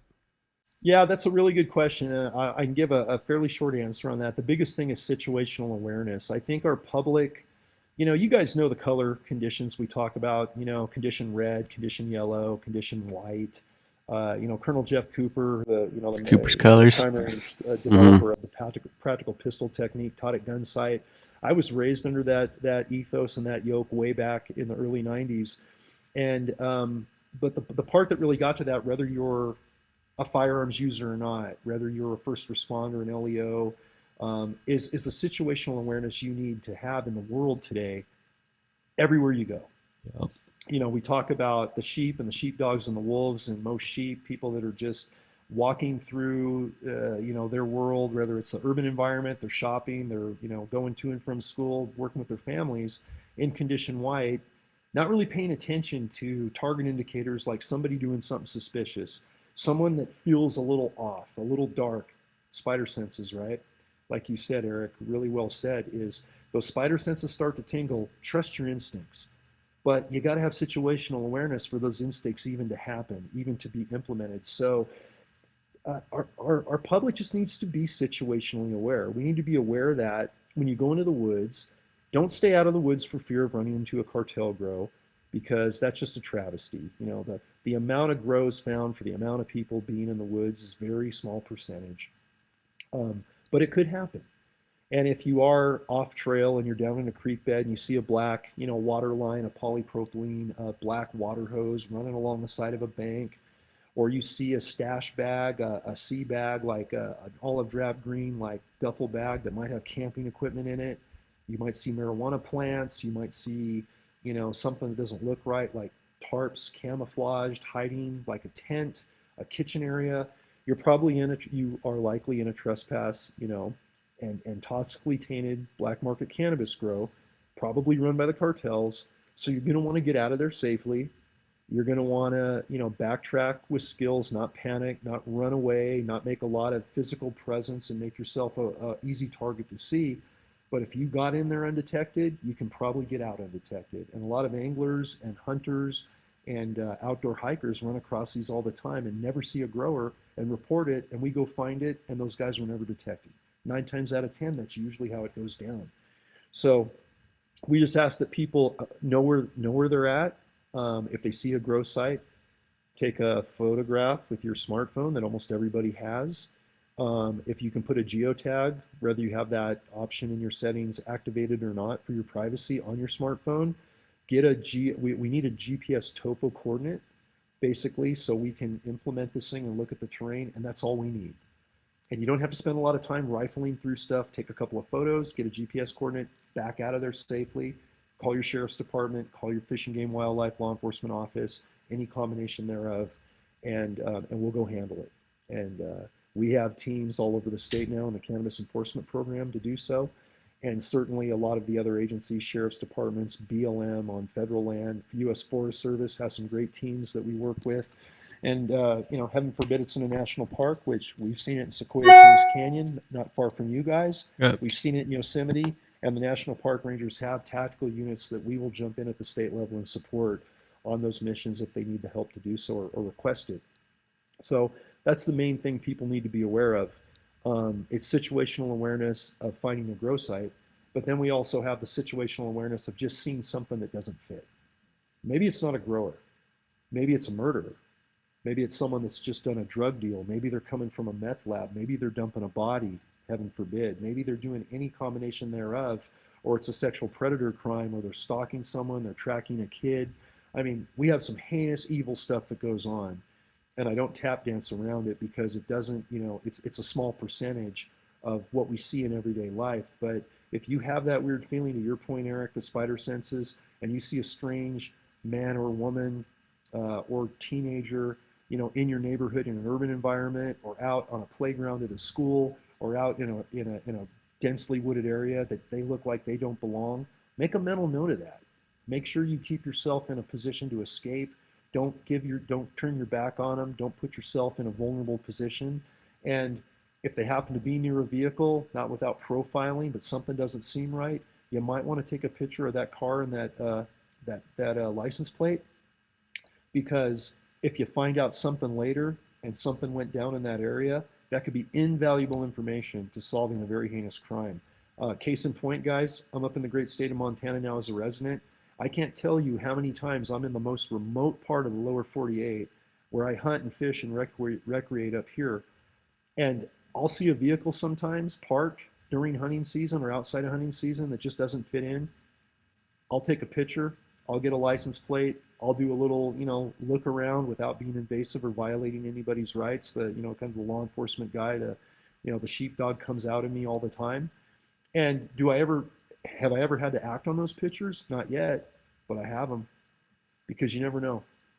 What if something happened up there? What if somebody disappears and it's linked back to that vehicle?